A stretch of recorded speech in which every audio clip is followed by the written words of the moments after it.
السؤال الثالث، ازاي اتأقلم مع ظروفي؟ ده ظرف اهو، وده قلم، تحطه بالشكل ده وتلف كده، انت كده اتأقلمت مع ظروفك. لحد ما بنيجي عند رابع مرحلة، وهي مرحلة الوعود الكاذبة. دي بتبقى مرحلة كلها كذب. هو بيكلمها يقول لها ان احنا ان شاء الله بعد الجواز هنلف العالم كله، مفيش بلد مش هنروحها. الهاني مون بنسبة كبيرة هيبقى في المالديف. انت عارف المالديف صح؟ الو الو. فبيخلص منه كارت الفك ابو 5 الفجر، وهو بيوعدها ان هم هيلفوا العالم كله. بس تمام، بتتصل بيه تقول له انا سمعت اللي انت قلته، وعلى فكره حتى لو ما حصلش اهم حاجه ان احنا نكون مع بعض، وانا مستعده اعيش معاك باقي حياتي في عشه، ونفضل نبيد على الناس باقي عمرنا.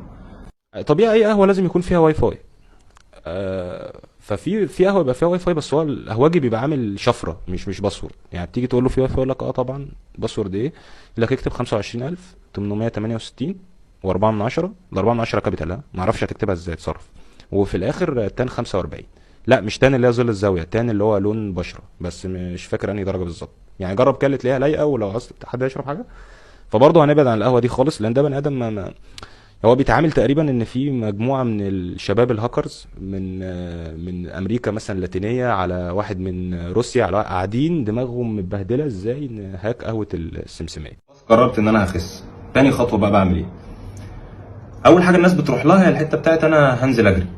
فده غلط وزهق، لان انت بتصحى من صباحيه ربنا تجري على اكل عيشك، تخلص ترجع تجري ورا حلمك، بالليل تجري عشان لا، ما انت مش هتضيع العمر كله في الجري. يعني انت مش حرامي، انت مجرد واحد معاه شويه دهون زياده، وباذن الله هنحرقها. فبقى اول حاجه ان احنا مش هنجري. طيب تاني حاجه الناس بتعملها غلط، ان هي بتروح للدايت القاسي، اللي هو انا مش هاكل خالص.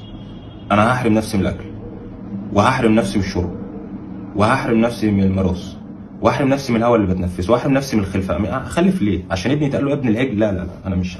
اول حاجه لازم تبقى فاهمها ان ابنك ملوش اي ذنب ان هو يتسمى شوكت او عبد البر على اسم جده، لان الاسامي دي بتحسس الطفل ان هو مولود عليه فلوس وشايل مسؤوليه ومش قادر يعيش سنه. فلا، سمي ابنك اسم يبقى حبه، ولما تفتكر والدك يبقى ادعي له او ورا له فاتحه او اعمل له كولدير، ده هيفيده اكتر بكتير. تاني حاجه ان اكتر جمله بتضايق الطفل هي بطل شقاوه، لان هو كطفل اي طاقه جواه بيعبر عنها بالشقاوه. يعني هو في سن صغير زي ده مش هينفع ياخد كورسات يطور بيها من نفسه او الحاجات اللي الناس بتشتكي منها في الصيف هي التلزيق. طب ما حضرتك في الشتاء لما تنزل تلاقي واحد حاضن واحده نص ساعه في اشاره روكسي عشان سقعان، او تبقى قاعد مثلا مع اصحابك في كافيه قاعده حلوه، فتلاقي واحد ماسك ايد واحده عمال ينفخ لها فيها عشان يلفيها. ما ده كل ده تلزيق. طب على الاقل ده تلزيق الطقس، فاللهم الاعتراض، ما حدش يقدر يفتح بقه. انما تلزيق البشر ده هو اللي لا يطاق الحقيقه. فدي تاني نقطه برضو الصيف يكسب فيها. تالت حاجه ان الصيف سهل. صحيت من النوم في اي وقت عايز تنزل تشتري حاجه، تلبس الشبشب وتنزل. انما في الشتاء عشان تروح الكشك اللي على اول الشارع لازم تلبس كلسون فوقيه بنطلون، فوق فيه فانيلا، الفانيلا عليها تيشيرت، التيشيرت فوقيه بلوفر، البلوفر تحتيه قميص، القميص عليه جاكيت، الجاكيت جواه سكارف. ممكن بعد كل ده تنزل تلاقي الكشك قافل، تلاقي صاحب الكشك سقع فروح. طيب تالت واخر طريقه هي فلسفيه شويه بس ان شاء الله تكون مفيده.